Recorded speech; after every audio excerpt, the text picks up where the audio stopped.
Another summer drink na naman ang isi-share ko sa inyo ngayon guys na recipe na pangbenta natin ngayong tag-init. Bestseller ito sa mga coffee shop. Ayan, mabenta ito sa mga estudyante. Or kahit hindi estudyante, mabiling-mabili ito dahil sobrang sarap ito, napakadaling gawin. At ituturo ko sa inyo step by step, kaya tara umpisahan na po natin. Ang una nating gagawin ay lulutuin muna natin yung ating tapioca pearl. Ito yung ginamit kong brand.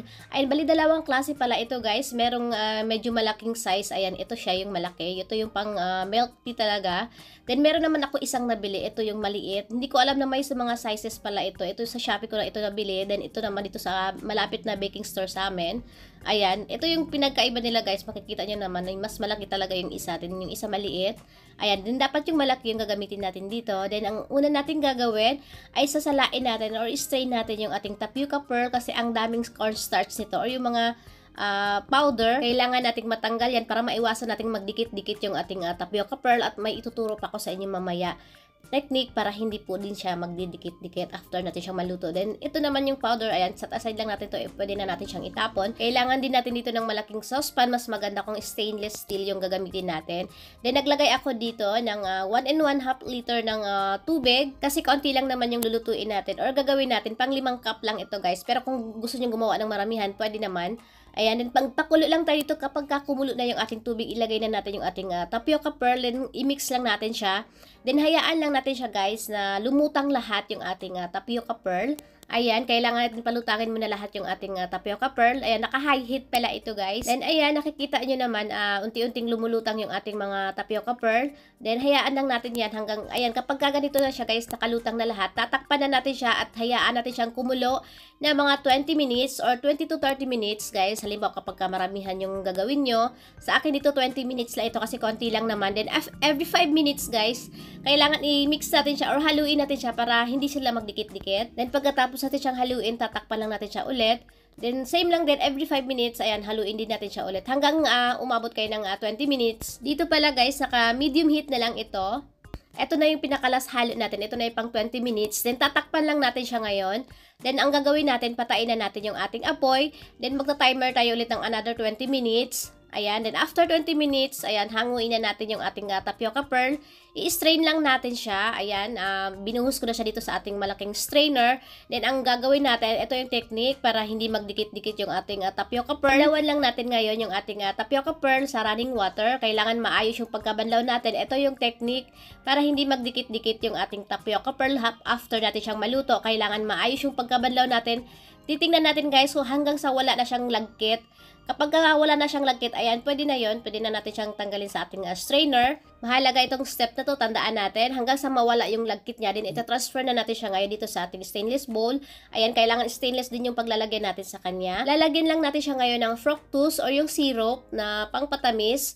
Ayan, yung iba naman guys, ang ginagawa nila, after nilang lutuin or tapos strain nila, niluluto pa nila ulit sa sugar yung kanilang tapioca pearl. Halimbawa kapag 1/2 kilo, maglagay lang sila ng 1/2 cup na sugar, then 1/4 cup na water, pakukuluin lang nila yon hanggang sa matunaw lang yung sugar, then pwede na yon. Ito naman sa atin ay para less na hassle, ayan, kaya fructose na lang yung ginamit ko dito. Then ito naman yung pang strainer natin o yung pang scoop natin ng ating tapioca pearl. Ayan, sa Shopee ko lang din ito nabili, ilalagay ko lang yung link sa baba. Meron dito nakaset na siya guys kapag bibilihin nyo siya.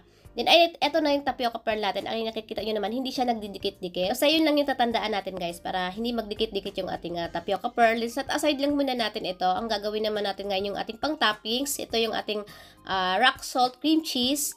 Ayan, ito yung pinaka-partner niya dito sa ating gagawin na summer drinks. Ito yung milk tea mate.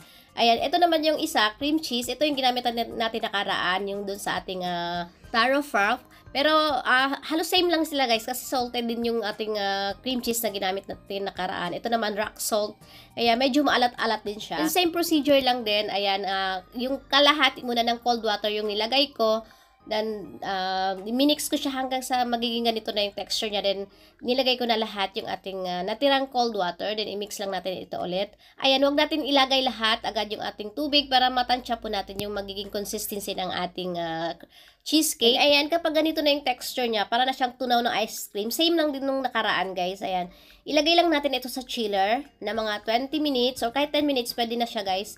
hanggang sa medyo mag-set lang siya. Then, ito naman yung gagamitin nating cups dito. Ayan, bali 16 ounce ito. Itong yung nakaraan naman, itong isa, ayan, 22 ounce to. Depende sa inyo kung ano yung size ng cups na gagamitin nyo dito. Ang gagamitin ko ngayon ay itong maliit or yung 16 ounce. Then, mag-a-assemble na tayo ngayon. Ito yung ating tapioca pearl. Then, ito, meron tayong measuring cup dito. Itong measuring cup, guys, ayan, kasama na siya doon sa binili ko. Nakaset na siya. Then, kailangan natin ng fresh milk. Ito naman yung ating cheesecake. Then, maglalagay lang tayo dito ngayon sa bottom part ng ating cup. Ayan, mga 2 scoop or 3 scoop. Depende guys, kung pang bahay lang naman, pwede nyong damihan. Pero kung pang benta nyo, ayan, sukatin nyo na lang para pantay-pantay.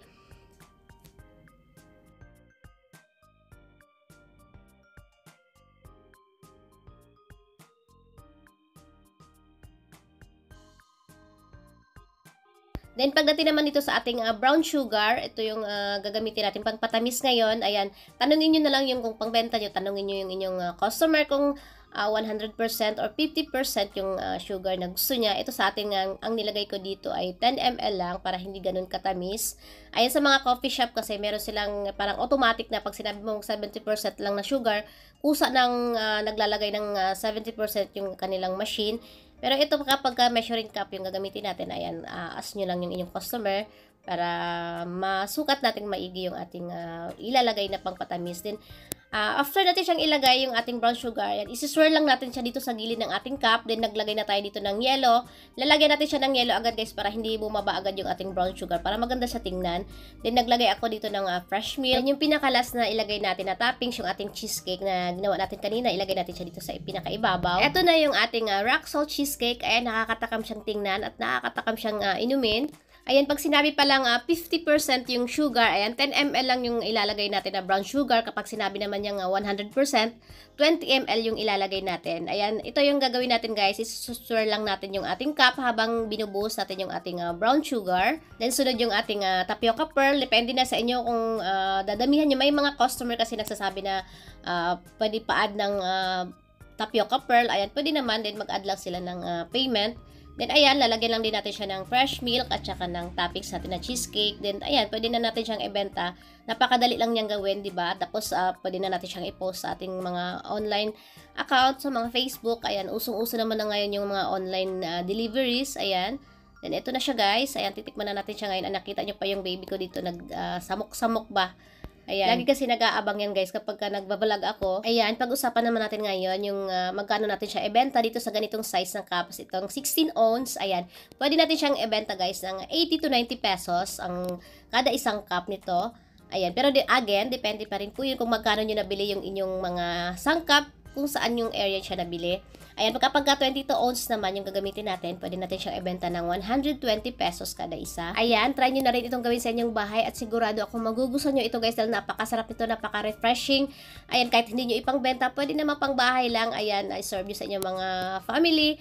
Ayan, matutuwa sila dahil napakasarap nito. Hanggang sa muli, kita-kits po tayo ulit sa aking susunod pang mga videos. Maraming salamat po sa inyong panonood. Mag-iingat po tayo palagi.